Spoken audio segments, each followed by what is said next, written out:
Lundrimi i detar është pezulluar sërish gjatë kësaj të enjteje për mjetet e peshkimit dhe ato të vogla deri në orën 6 të mëngjesit të ditës së premte. Në bazë të parashikimit për situatën hidrometeorologjike të përkeqësuar brenda dhe jashtë Xhirit të Vlorës gjatë datave 19 dhe 20 shkurt, duke filluar nga ora 9 e datës 19 pikërisht këtë të enjte, në drejtimin jug-lindje me forcë deri 6 deri 7 ball, shpejtësi ere 15-20 metër për sekond dhe lartësi dalge nga 1,50 deri në 2,50 metra.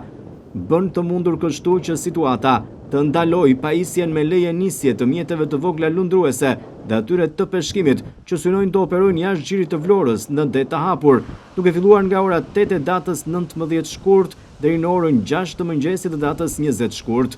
Kapiteneria e Vlorës në njoftimin zyrtar thotë se këto masa janë marrë me qëllim parandalimin e çdo situate të papritur për shkak të kushteve atmosferike, ndërsa institucioni kërkon bashkëpunimin e të gjitha subjekteve dhe institucioneve që ushtrojnë veprimtari në fushën e detarisë për marrjen e masave të nevojshme në sigurimin e mjeteve në port dhe rritjen e gatishmërisë të ekuipazheve në mjetet lundruese.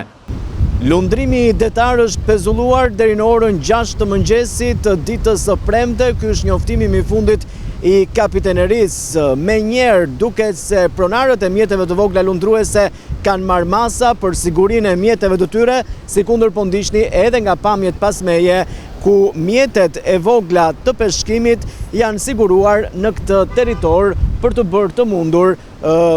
shmangjen e ndonjë problematike të mundshme që mund të krijojë qëndrimi i tyre edhe i ankoruar në zonën e ujit.